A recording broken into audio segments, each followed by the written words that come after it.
dus...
Ah bon? Zo,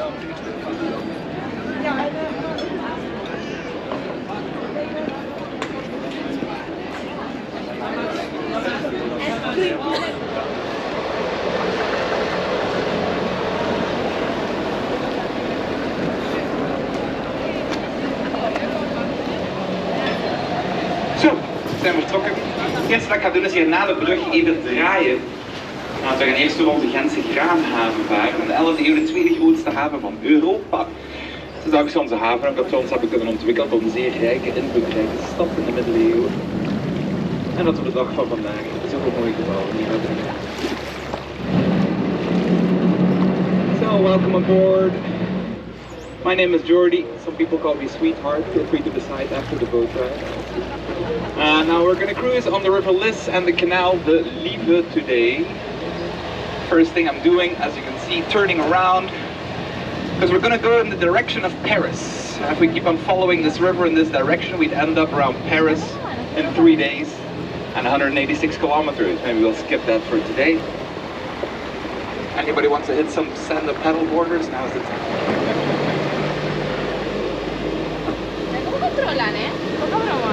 Now, first thing we're going to see here is the Ghentian grain harbor. In between these two bridges used to be the second biggest port of Europe back in the 11th century. It's thanks to this harbor that we became the rich and beautiful city that we are today.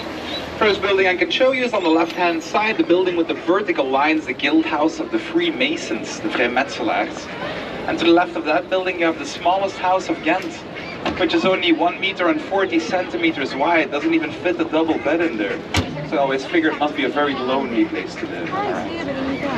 Donc aussi aux francophones, je vous souhaite la bienvenue. Moi je m'appelle Jordi. Oui, c'était moi la chanson Dur dur d'être bébé. J'étais juste un peu plus jeune.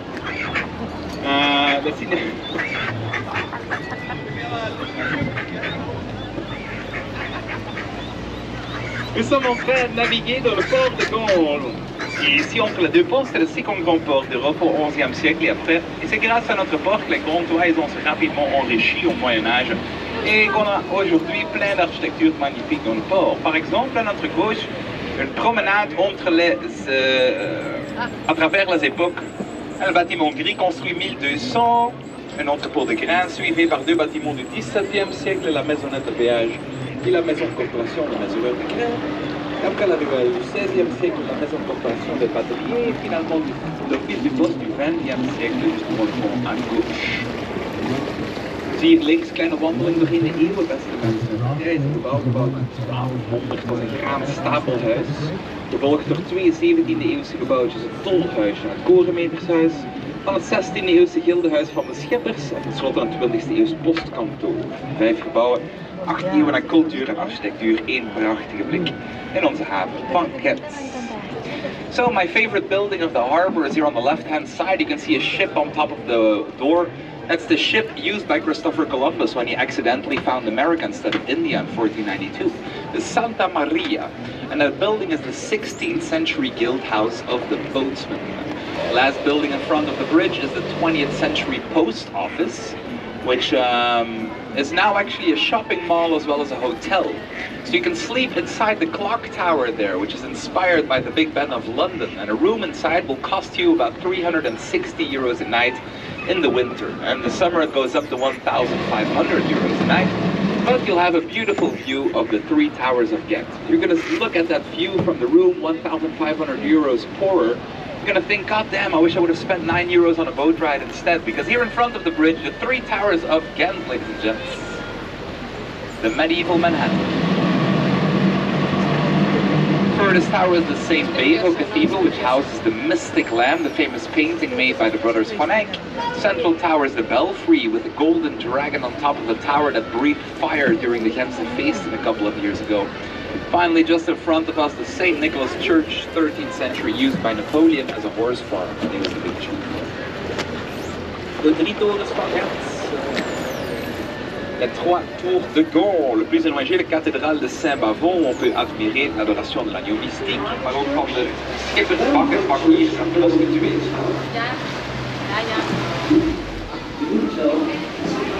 De tweede toren slaan we even over. De derde toren is Sint-Baafskathedraal.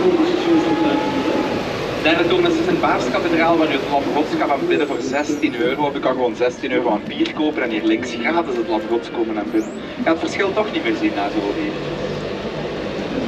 En de tweede toren die ik net overslag, zien we nu nog eens oversloeg. Links het Belfort, het gouden draak op de spits die nog vuur spuwde tijdens de Gentse feesten 2018.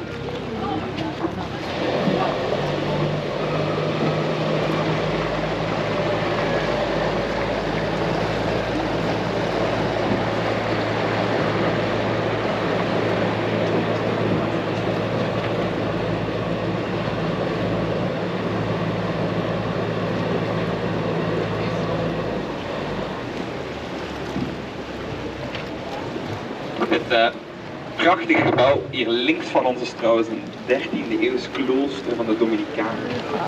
Dat werd te koop aangeboden door de Universiteit Gent, zoals u een zakcentje aan de kant heeft gelegd, dat is maar €4,3 miljoen. Wat eigenlijk best wel competitief is op de hedendaagse Gentse huizenmarkt. Verder, 16e eeuw, tijdens de Tweede Beeldenstorm zijn de protestanten hier ingebroken. Die hebben 30.000 boeken door de ramen naar buiten gekegeld, zo de rivieren. En zo kwam het eigenlijk dat hier zo'n grote stapel boeken in het midden van de Leie lag, dat je daar over kon wandelen, zeg maar. Over die gigantische stapel boeken. Er zijn niet zoveel mensen die over het water konden.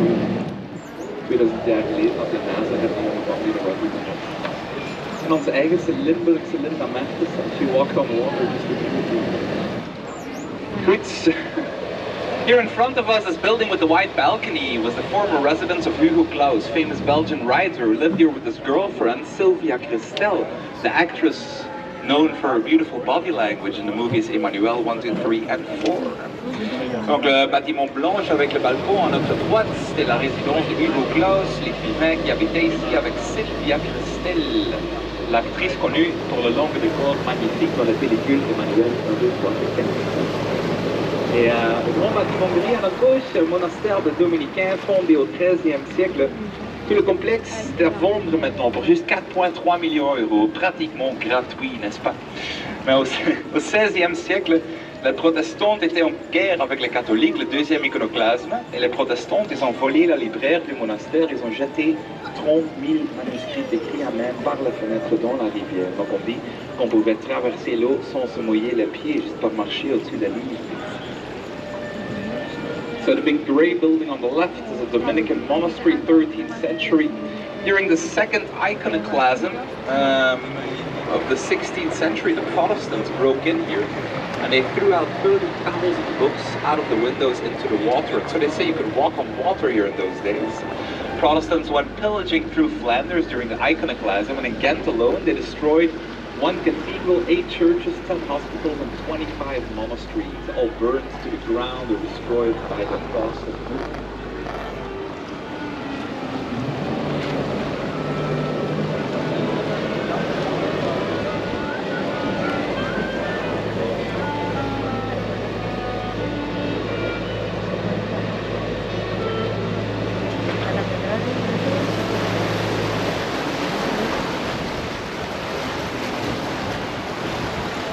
On nice and sunny days, you can find more students here next to the water than you can find in the classrooms of Ghent. 77,000 students study here in Ghent on a yearly basis. Makes us the largest student city in Flanders. Oh, look at the family of ducks here on the left-hand side. The yellow one turns into white ducks. That's why there are so few of them always. Beautiful. These ones are 9 days old now. Saw them coming out of the nest last week. On the left-hand side of the water, the yellow house is the guild house of the unfree boatsman. On top of the roof, the golden ship turning along with the wind, showing the shippermen how to enter the harbor, like when they were just on sails. À notre gauche, bâtiment jaune, la maison de corporation de bâtelier non-fond, avec au-dessus du toit une caravelle dorée qui tourne avec le bon pour dire au bâtelier qui vont naar voren en daar zijn de vogels. Brengt ons bij de vismijn hier vlak voor ons. 17e eeuwse vismarkt met de drietand van een tunnels nog altijd boven de takken uitsteken. Het is nu het toeristisch informatiecentrum en een evenementenhal. Als u de discussie tussen de Kroo en Rutten heeft gezien, wat 2 weken geleden ondertussen, dat was dit gebouw. Donc le marché de poissons ici à notre gauche, 17e siècle, aujourd'hui centre d'information touristique et salle d'événements magnifique. À l'autre côté, le marché de viande du 15e siècle, fermé maintenant pour faire de rénovation. So the fish market here on the left-hand side, 17th century, now a touristical information center. On the right-hand side, the meat market from the 15th century. Now, in just a little bit, I'll show you the most famous sculpture we have in Belgium. I'll save you a trip to Brussels. It's the monarch abyss. We have one here in Ghent as well. Little peeing guy. Now, he was a mascot of the Belgian Tanners Guild, the leather workers of Belgium. And they needed a lot of ammonia to work on the leather. And the best source of ammonia was young guys and girls' morning urine. So they used to pay young children to pee. 2 cents per half liter of urine. And that's how these young peeing guys became such a symbol or icon in Belgium. And the monarch abyss of Ghent, you will see on the left-hand side after the building with its twin sisters, Nestor, Luna and Lena. Here on the left. En op de gauche, le monarch abyss du nord avec ses sœurs jumelles Nestor, Luna et Lena. Le monarch abyss de Gaulle est plus vieux que le monarch abyss de Bruxelles. Il a un problème avec la prostate et il ne peut plus faire pipi. Mais bon, c'est notre monarch abyss, c'est ses sœurs jumelles. Il était le mascotte des tanneurs. Et les tanneurs, ils avaient besoin de beaucoup d'ammoniac pour travailler les cuirs. La source de l'ammoniac, c'était l'urine de matin de petits garçons et filles. Donc ils donnaient 2 centimes par demi-litre d'urine pour faire pipi chez lui. Hier links zie je het mannelijke pis van Gent met zijn tweelingzusjes boven de deur. In Nederland heette de mannelijke pis kruikenzeiger. Hetzelfde principe. Ze werden vroeger betaald voor hun urine, de kleine kinderen, omdat er veel ammoniak in zat. 2 cent per halve liter urine.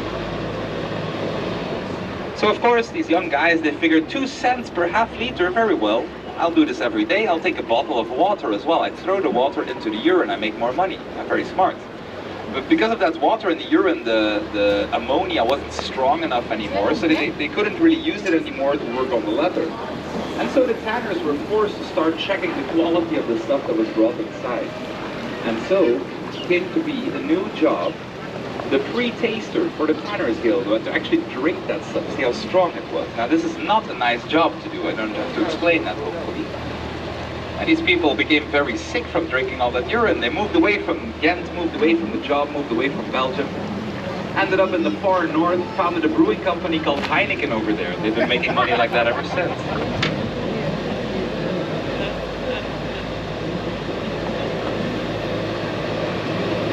My last boat was 55 Dutch people. They didn't like that joke, I can tell you that. But you know what they say here in Belgium? Drinking Heineken is like making love in a canoe. It's fucking close to water, right?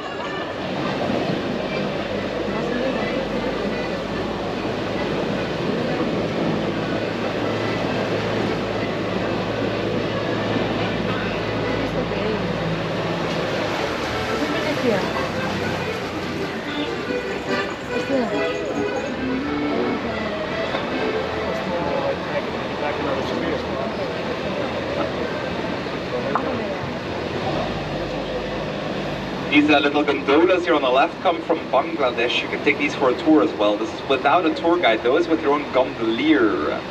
Like in Venice, a very calm, romantic, very overpriced, but very nice.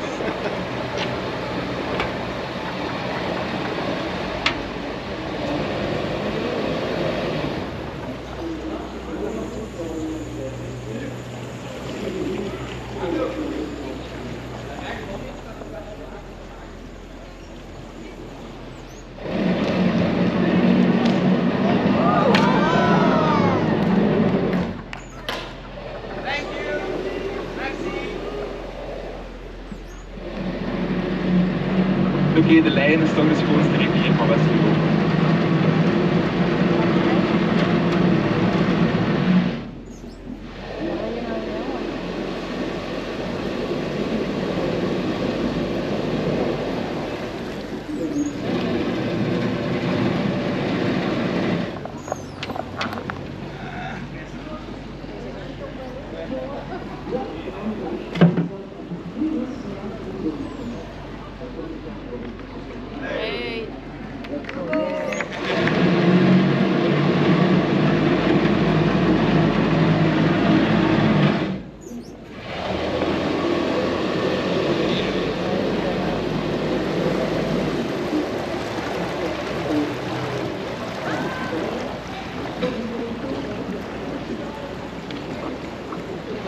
Goed, waar zijn we?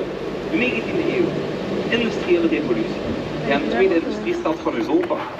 Een rijke tijd voor de stad, maar arme tijd voor de arbeiders, want die moesten hier 14 uur per dag komen werken in die fabrieken. Temperaturen tot 50 graden. En dan vooral maar een hongerloontje waarmee amper een zak aardappelen kon betalen. Dus die mannen zaten letterlijk in de puree.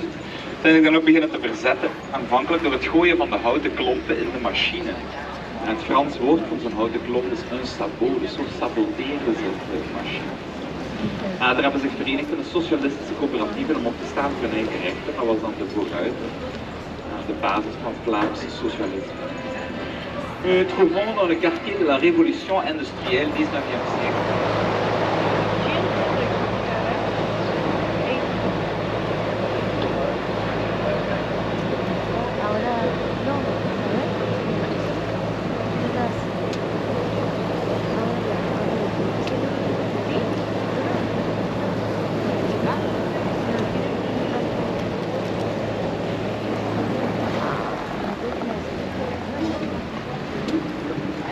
Un petit fait divers, si vous regardez entre les bâtiments à droite, il y a une lanterne là. Et la lanterne est connectée avec les hôpitaux de Ghent. Et chaque fois qu'un enfant est né, la mère ou le père peut pousser le bouton pour illuminer ces lanternes. C'est comme ça que les Ghentois savent qu'il y a un nouveau riz dans la ville. Ici on va arriver, on appelle ça le coin alcoolique de Ghent. Un peu ridicule parce que tous les coins à Ghent sont alcooliques, mais bon, ici nous trouvons entre la maison de corporation de marchands de vin à droite, la maison de corporation de brasseurs à gauche. Et c'est vraiment notre tradition belge de boire trop de bière, qui prend son origine au Moyen-Âge, parce qu'au Moyen-Âge, l'eau ici était très polluée et c'était impossible de boire de l'eau. Et on place les pauvres Ghentois, ils n'avaient pas de choix, ils devaient boire la bière chaque journée, toute la journée. Ils buvaient environ 400 litres de bière par personne par année ici au Moyen-Âge.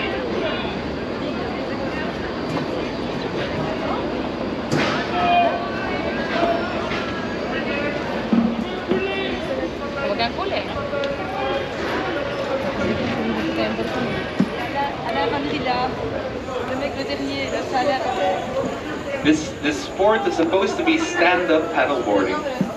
It looks like these people are already tired of it.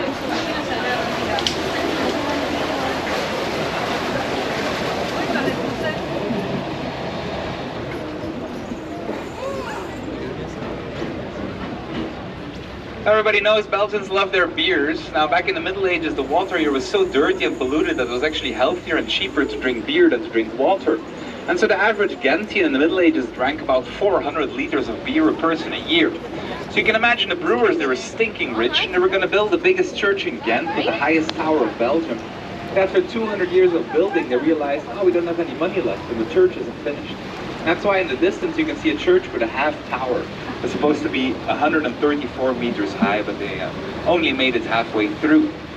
En de verte Sint-Michielskerk wordt gefinancierd door de brouwers die na 200 jaar toch geld tekort hadden om de toren af te maken, vandaar een halve toren.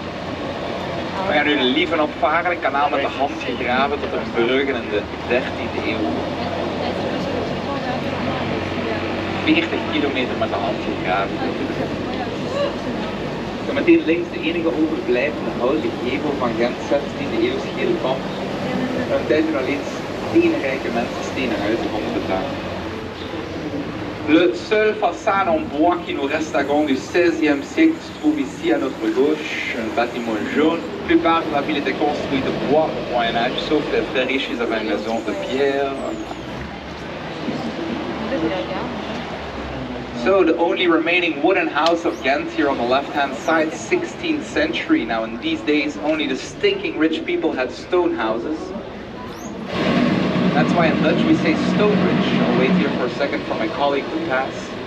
And while I'm doing that, I'll explain you the origin of the saying stinking rich, because we use it in a lot of languages, and I've always wanted to be stinking rich, so I looked up where it came from. Now, basically in the Middle Ages, where's the guy?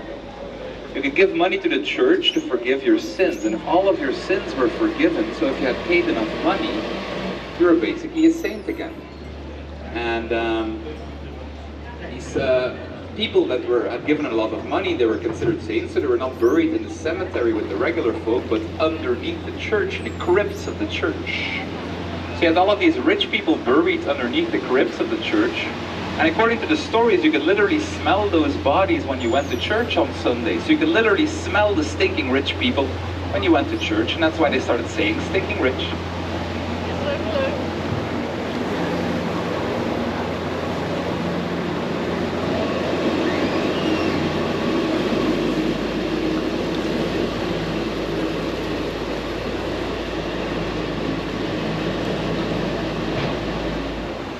And stinking rich people had stone houses, but the really stinking rich had something even nicer.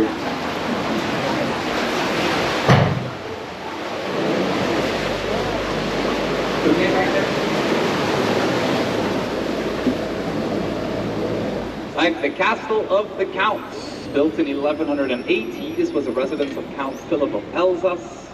Later on turned into a prison, then a court of justice, then a cotton factory.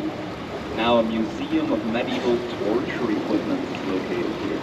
I can highly recommend you check it out. It's really funny. The audio guide was written by a Belgian comedian named Wouter de Pré. Definitely worth your time. Le château des Comtes construit... Ouh là là. La toilette est juste dans un des tours ici avec moi. Le château des Comtes a été construit en 1180, c'était la résidence des comtes et comtesses pendant plusieurs siècles, mais au fil des siècles, le château a aussi servi comme prison, cour de justice, fabrique de coton, et aujourd'hui vous pouvez y trouver un musée des instruments de torture médiévale, avec une vie de Dieu vraiment très drôle, très marrant à faire. C'est vraiment une recommandation de faire le tour dans le château. En Nederland schiet zich als we weer terugkomen, want dat rode huis is van Guy Verhofstadt, die zo slim is, die zo rijk is dat hij stilte kan betalen ondertussen.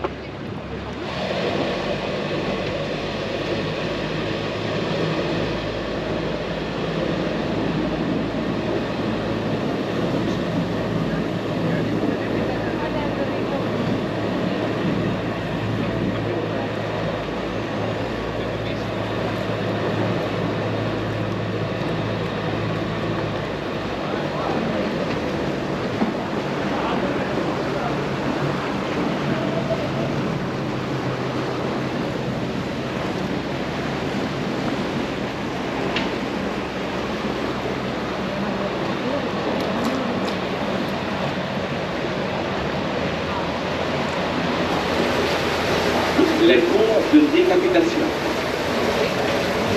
This was the second harbor of Ghent. Very busy wine and fish market in the Middle Ages, but nowadays a very romantic place. Where usually you can find a lot of couples here underneath the weeping willows that meet here to share some hugs and kisses. Because they say if you kiss your lover underneath one of these weeping willows, you're gonna stay together for eternity.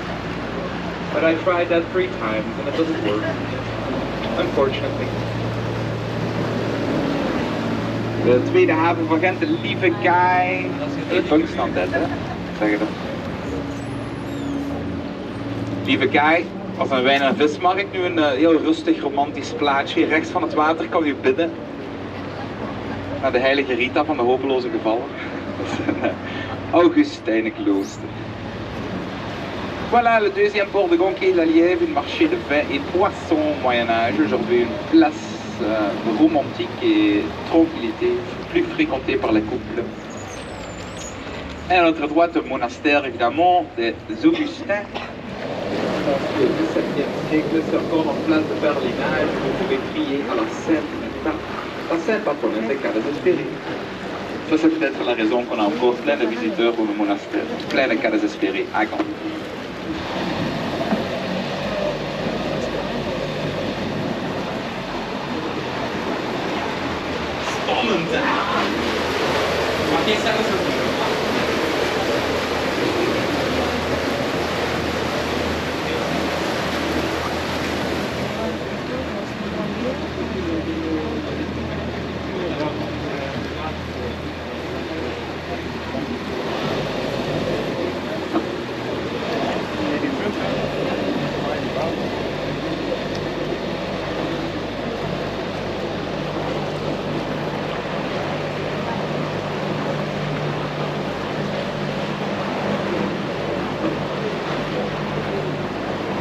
Hier vlak voor ons ligt de brug der keizerlijke geneugten. Een eerbetoon aan keizer Karel V, die in Gent geboren werd.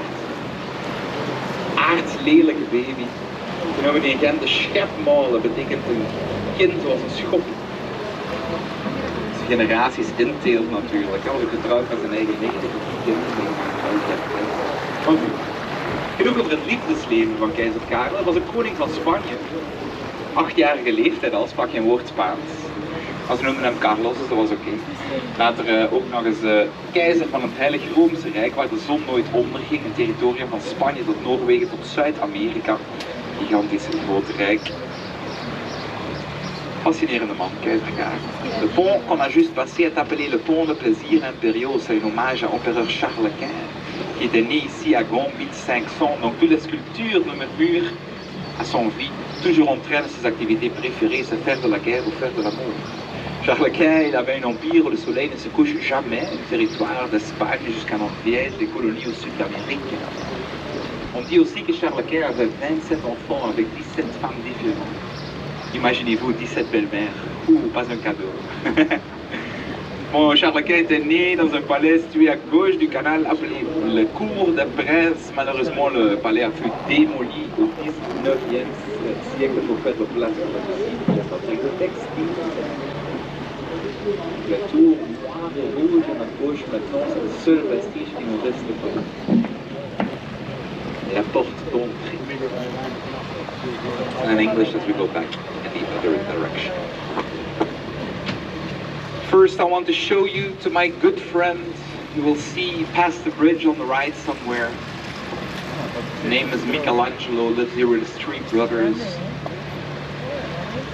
Maybe you can already imagine what you're going to see.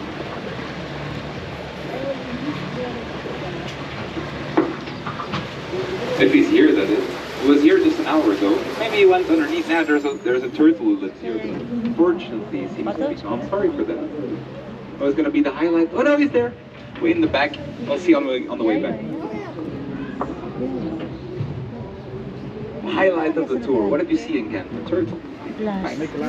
Just in front of us, the Scheldt, the fortified military waterlock, a defense mechanism of the city. By opening the gates of this waterlock, you could flood 13 square kilometers on the other side of the building and thus wash away an entire enemy army trying to attack Ghent. Very smart defense mechanism. Juste en face de nous, le Rabot, c'est une écluse fortifiée du 15e siècle. Si on ouvrait l'écluse, on pouvait faire inonder 13 km² à l'autre côté. Comme ça, c'était facile de se défendre contre les armées. Il a juste utilisé contre Maximilien d'Autriche, le grand-père de Charles Quint. Il a perdu la guerre en 5 minutes de travail. Pour la grande, on va juste ouvrir la porte et c'était fini. Zo, dat gebouw hier heet het Rabot, een versterkte sluis. Verdedigingsmechanisme van de stad. Door het opendoen van die sluis kon je eigenlijk 13 vierkante kilometer laten onderstromen en zo een heel vijandelijk leger van de kaart spoelen, zeg maar. Dat is eerst een deel van de oorspronkelijke stadswal rond Gent. Nu kan je dat gebouw afhuren voor je trouwfeesten en voor je jaardagen. Maar ik zou dat zelf persoonlijk niet doen. Die 2 ronde torens zijn eigenlijk gemaakt op een manier dat die al het geluid aan de binnenkant compenseren.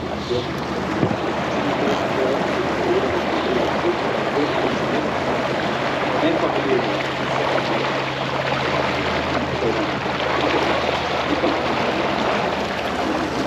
Misschien wel het schildpad kunnen zien, zeker.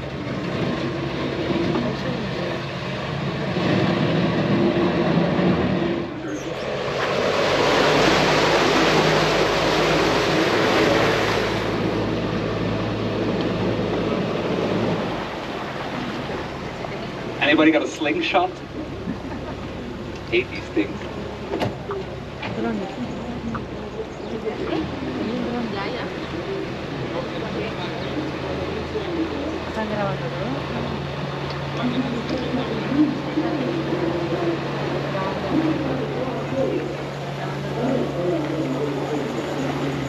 So, Charles V, the Holy Roman Emperor, some people might know him as Carlos I de España, was born here in Ghent, or Carlo V, was born here in Ghent, 1500. His palace was on the right-hand side. Guy became King of Spain when he was 8 years old. Caused a civil war in Spain until they realized he was called Carlos, so he was one of them really. And then he became Holy Roman Emperor with an empire where the sun never sets, from Spain to Norway to South America. His decline of his empire started when a new pope got elected, and he didn't want to be a part of the empire of Charles. That was the start of the decline. And to make a side note here, I find this a very funny story, so I hope there's not any strict Catholics on board. You might be a bit offended. There's a story already since the 11th century that at a certain point the female pope got elected to be a Pope of Rome. And this pope would have been called Pope Joe. Now, she got found, of course she disguised herself as a man, and it was found out to be a woman when she gave birth whilst horse riding. So yeah, obviously a woman. And then they need to prevent a further woman from disguising herself to be a man. And to do that, they had a very interesting device at the chair with a very big hole in the bottom. And so you could hang some stuff through there. And then the legend goes that every time a new pope got elected up until the 17th, 18th century or so, he was put on that chair, carried through the Vatican by 4 cardinals, and at the end of the tour, one of the guys had to feel underneath the chair, see if there was something there. And if there was, they had to exclaim, "Dios habet et bene pendentes," which means he has two, and they dangle nicely. And I pray to God this story is true, because it would be the best thing about Catholicism for me. Except for maybe the Saint Rita here in front of us, the Saint Patroness of the hopeless people.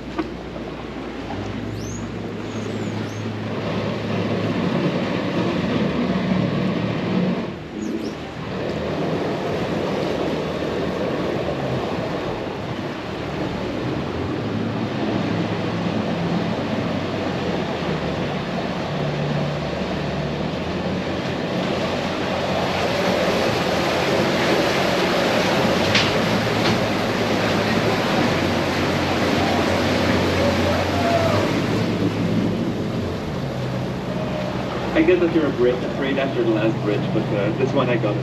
Okay. It's already my 3rd day doing this job. I feel like I got it now. The red house, by the way, this color is called ox's blood red because they figured in the Middle Ages that you have to paint your house with the blood of an ox to get this rich red color. They also thought it was good against the mosquitoes because they have plenty to eat on the outside of your house that way. Donc, la maison rouge, c'est la résidence de Guy Verhofstadt, premier de Belgique quelques années passées. Cette couleur de rouge est appelée sang de bœuf rouge parce que les gens au Moyen-Âge, ils pensaient qu'ils avaient besoin de sang de bœuf pour gagner une couleur rouge riche comme ça. Ils avaient aussi l'impression que c'était bien à faire contre les moustiques parce qu'ils ont plein à manger à l'extérieur de votre maison.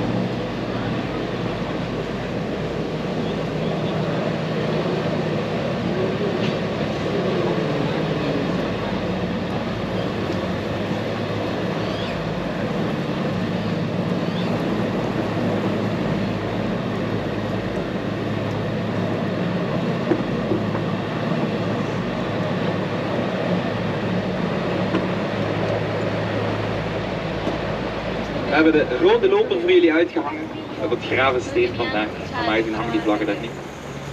Gravensteen trouwens gebouwd 1180, was de woonplaats van de graven en gravinnen van Vlaanderen. Later ook nog een gevangenis, gerechtsgebouw, katoenfabriek. En nu een museum van middeleeuwse folterwerk.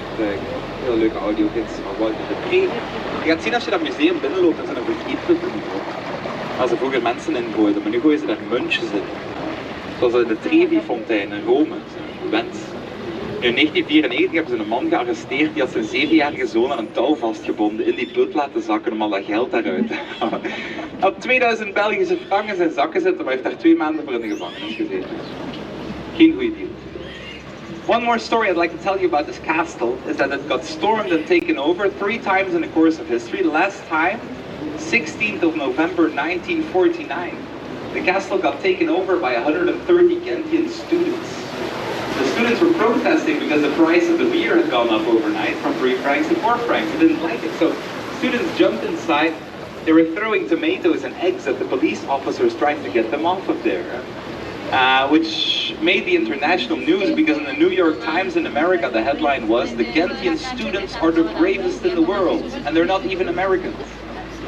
Now, very strong protest, very brave, but not a very long protest, as it only lasted for a solid 3 hours before the students were taken off the castle into jail. So that's the end of the cheap Belgian beers and the end of the student protest for you. Now, still to this day, every year in November, the students celebrate Festa! Festa! Every year they gather in the castle, make a great big party, which usually lasts longer than the protest did back in the days. I remember I was telling this story 2 years ago to my boat in English.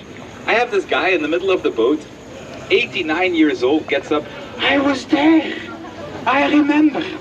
It was with Mariatje, the daughter from the advocate from the Veldstroten. So he was talking Ghentian English, nobody understood a word. So I gave him the microphone, and the guy goes, "This was the best day of my life. It was better than my marriage, but please don't tell my wife." And I really like this story because it really shows the Ghentian the spirit, in a sense that Ghentians have always been slightly more rebellious, slightly out of the box thinking, and this is something that I really fell in love with. And they say that about the city of Ghent. They say Ghent is contagious. Because the kind of place you end up here, you wake up during the city festival, suddenly it's 13 years later and you're driving a boat full of tourists. Now, I'm not allowed to say that Ghent is contagious anymore. The last 2 years, it's quite an issue. Anyway, I hope that my love for the city was contagious. As you can see, we're back in the harbor, so it's the end of our tour. I hope you guys enjoy your time in Ghent, enjoy the sunshine, enjoy life. It's already short enough as it is. Thank you very much. Thank you, merci. Aussi aux francophones, je vous remercie de m'accompagner dans le bateau. J'espère que vous avez amusé. En ook de Nederlands sprekenden hartelijk bedankt om mee te varen. Ik hoop dat jullie het tof vonden en een hele fijne zonnige dag in Gent. Dank u wel.